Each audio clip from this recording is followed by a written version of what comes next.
Hi guys, it's Miss Sword again today. I'm back with a new story called The Little Dragon Learns to Fly. I want you to be listening extra carefully this time because I am going to be asking some questions throughout the story, okay? So, long, long ago, a fierce dragon lived in a mountain cave above a village called Dragonia. Nobody had actually seen the dragon, but many people had seen the hot flames of dragon's breath that poured from the cave when anybody went too close. One day, a little boy called Jake was picking wild flowers near the cave when he stubbed his toe on what looked like a rock. "Ouch!" said the rock, which jumped up and hid behind a bigger rock. It gave Jake quite a shock. It wasn't a rock at all. "I was having a nap," complained a frightened voice. "Who are you?" asked Jake. "I'm the dragon, and if you don't go away, I shall breathe fire all over you," stuttered the voice. After a pause it added, "Are you big?" "I'm bigger than my brother," said Jake. "I'm 7. A green head with knobbles, pointed ears and nostrils on stalks peered round the rock. "That's funny," said the dragon. "I'm 7 as well." He came out from behind the rock. He was a surprisingly small dragon. In fact, he was no taller than Jake, with stumpy wings on his back no bigger than Jake's hands. "Can you fly?" asked Jake. "I've never tried," said the dragon.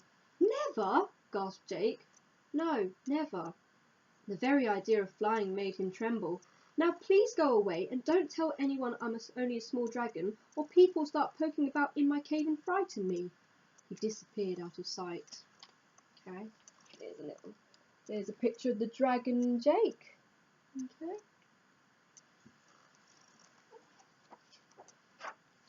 By the time Jake reached the village, he was bursting to tell someone about the little dragon.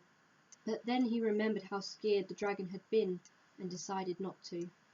And that would have been that if the villagers hadn't been so poor that they held a meeting to decide how to get rich. "I know," said a butcher. "Let's get a knight to slay the dragon and charge money for people to watch." That was in the days when people did that sort of thing, and so the villagers all agreed that it was a brilliant idea. They invited the local knight to fight the dragon. You should have seen the crowd that turned up. They all cheered like mad when the knight set off the mountain. Jake didn't see him go. He was already scurrying up the mountain to warn the dragon. Because he was in such a hurry, he didn't look where he was going and slipped. "Ah!" he cried as he hurtled helter-skelter down the side of the mountain. He landed with a bump on a narrow ledge. "Help! Help!" he called.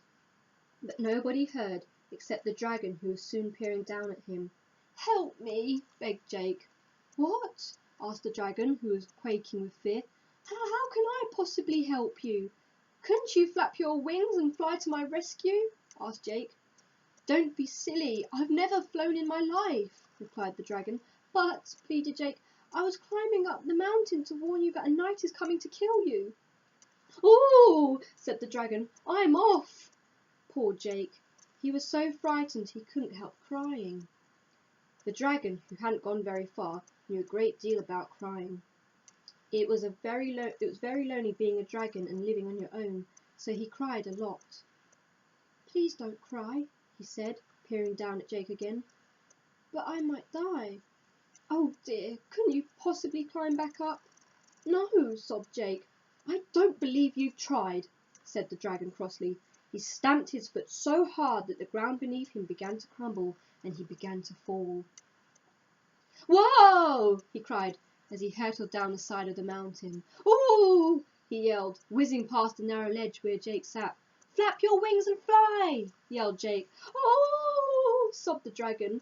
"Fly!" begged Jake. Goodness knows what made the dragon twitch his wings, but something did. The next moment he was flying. Look! I can fly!" he gasped, scooping Jake from the ledge and flapping to the top of the mountain. "How about that?" he laughed, dropping Jake not very gently at the mouth of the dragon's cave. "Ah, there you are," panted a voice. It was the knight. He was out of breath from hurrying up the mountain in his heavy suit of armour. "Please don't kill the dragon," begged Jake. Yes, please don't kill me, quaked the dragon. I wouldn't dream of it, exclaimed the knight. Why, I saw this brave dragon throw himself off the mountain just so he could fly to your rescue. It was one of the bravest things I have ever seen.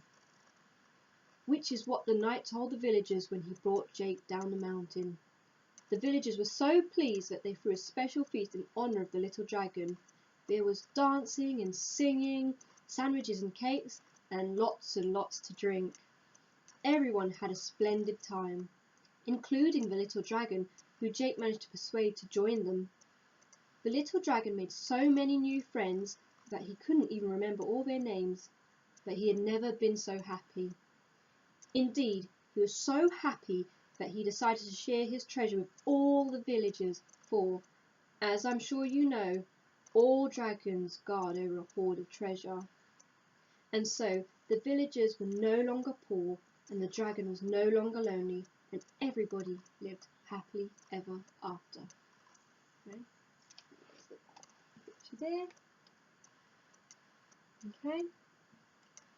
Okay, and that's the end of that story. So, the first question that I have for you guys is, can you summarise what happened in the story? So tell me what happened in this story. You can maybe write 4 or 5 sentences to tell me what happened in this story, or you can talk to someone about it, that's fine.